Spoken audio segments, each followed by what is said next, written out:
my dears, and welcome back to my corner of the internet. Today I'm very excited because we have the first book talk video of 2017, and today I'm going to be talking about Nocturnal Animals by Austen Wright. Now before we kind of get into the meat and bones of this story, let's talk a little bit about the actual publishing of it. This book was written in 1993, I believe, or was published in 1993, originally under the title Tony and Susan. I always want to say Susan and Tony, but Tony and Susan is the original title of this book. Austen Wright was in his 70s when he published it, and he took it around to 11 publishing houses, which all rejected him, before he finally found a very small print press that decided to take it on. I always think that's pretty interesting. Plus, it's always a nice motivation to hear a story of someone who, got rejected and rejected and rejected, but kept going, and finally that perseverance paid off. So yes, but now to the story. Nocturnal Animals is a story within a story. So first we begin with Susan receiving a package in the mail from her ex-husband Edward. Now Susan and Edward have been divorced for 25 years, and they have not been in contact at all during that time. So she gets a package in the mail from him, and inside of it is a novel that he's written. And the name of that novel is Nocturnal Animals. So what happens is each chapter begins with Susan, and she is sitting down to read the book.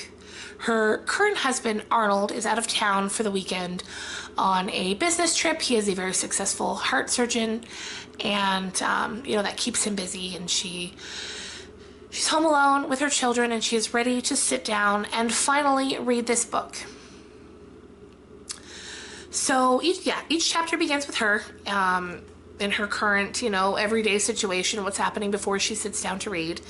And then that's usually a paragraph or maybe a page or two, and then we read a chapter of the book along with her. So as this is all happening, we begin to get a bit of history about Edward, the author of Nocturnal Animals, and Susan. So what we learn is that they met when they were 15 years old. They were neighbors, and Edward actually came to live with Susan and her family for a little while when he was kind of abandoned by his own family. They didn't really get on. There wasn't really any even friendship between them, and they just later on went their separate ways. But a little later in life, they crossed paths again, and this time there's a little something there, a little spark. And so they start spending a lot of time together, and eventually they begin dating, and then they get married. And back then, because they're both, Susan and Tony are both like mid to late 40s now. So back then when they were newly married, Edward wanted to be a writer more than anything. It was his dream, it was kind of what propelled him, it was what he thought he was best at, and Susan was never overly supportive. She didn't know if he was talented enough. She wanted him to have, if not bigger aspirations, different aspirations that would kind of propel them along in life. So they weren't married long, Susan and Edward, and at one point Edward goes kind of into a cabin in the woods to try to really get in touch with himself and his writing and get a bunch of work done. And while he's gone doing that, Susan meets who is her now husband, Arnold, and they begin having an affair. Arnold at that time was also married to a woman who was hospitalized with really intense mental illness. So while their spouses were dealing with separate things, Susan and Arnold were having an affair. And it's shortly after that Susan and Edward get divorced. So then moving on to the book that Edward has now written and has sent for her to read. That book is about a man named Tony Hastings, and he is a university math professor, and him and his wife Laura and his teenage daughter Helen are all in the car, and they are driving to their summer home in Maine. Now, normally they stop for the night halfway there and rest up and just get off the road. But this time they don't.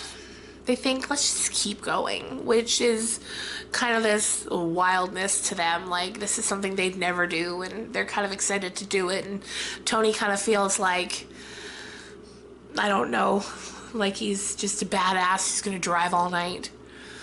And that choice, that one decision, is what makes things go horribly wrong for this family. So they're driving through the night, they're driving, and eventually Tony approaches two cars that are going in the same direction, and they're side by side, just kind of blocking the road. And he's kind of like, what is this? So he drives up to them, kind of getting close to the one that's blocking his way, and then that one goes up in front of the other car.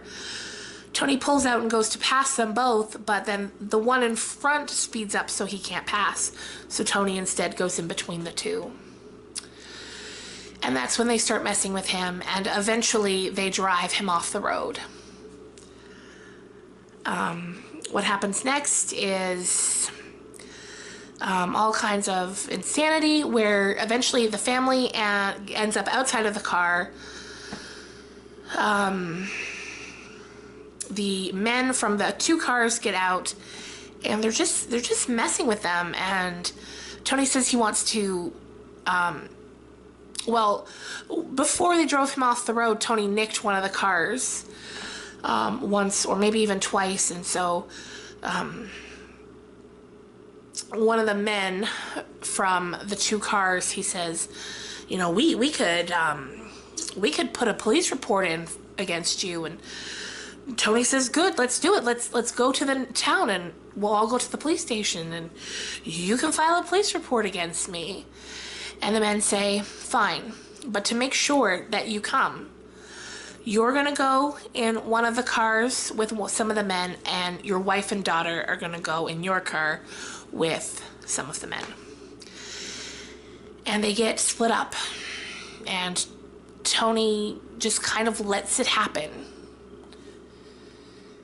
And that's where things get really crazy. So I don't want to go too much into detail about what happens in Nocturnal Animals after that, because it's currently, of course, a film written and directed by Tom Ford, which I know I have a lot of beauty lovers that watch this channel, so of course the name Tom Ford is very familiar to all beauty lovers. So I don't want to spoil the movie. I haven't seen the movie yet myself, so I don't know how true it sticks to the book, but I can't wait to see it. It's starring Jake Gyllenhaal, who, from what I can tell from the preview, plays Edward and Tony. And then Amy Adams plays Susan. And then I'm so happy somebody has finally used how similar Isla Fisher and Amy Adams look, because Isla Fisher plays Tony's wife, Laura. So I think that's kind of fun. Michael Shannon is also in the film, who I love, and he plays the police officer who is working with Tony to help find the men that took his wife and daughter. So yeah, it's a really, really interesting read. I think it's really cleverly written. I like how we get to read the novel as Susan reads it, and then kind of as she's reading it, she's taken back to things from her previous life with Edward, and we learn a bit more about her, and then we get to see how he has placed her inside of the novel in different characters, and not necessarily the most likely ones. So I would definitely recommend giving it a read. If you've seen the film, I would love to know what you thought of it. It's been nominated for some Oscars from what I can recall. So yeah, I'm interested to see it. If you've read the book, I'd love to hear what you thought of it. From what I could tell from a lot of the reviews, it seemed really torn. People either loved it or they hated it, which, you know, is common, but there didn't seem to be a ton of middle ground reviews.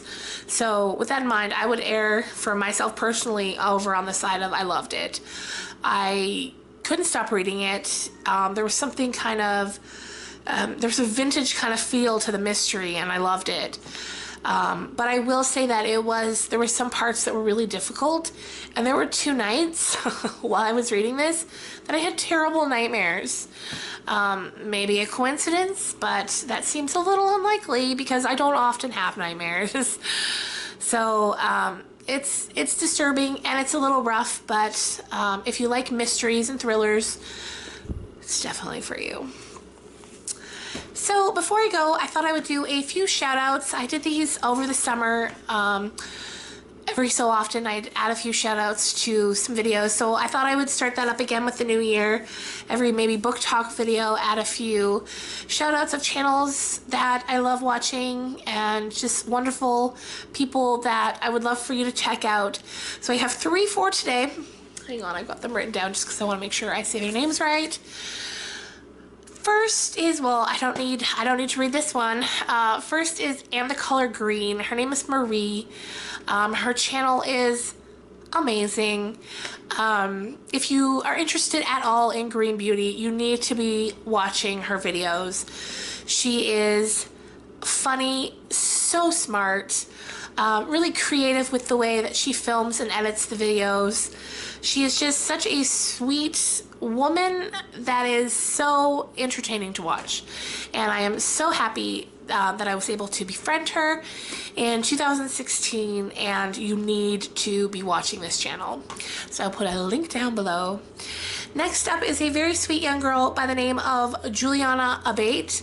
I will put a link to her channel below. She does a lot of vlogging. She's just this very young girl who I just love watching her vlogs. She's great, and she's such a supportive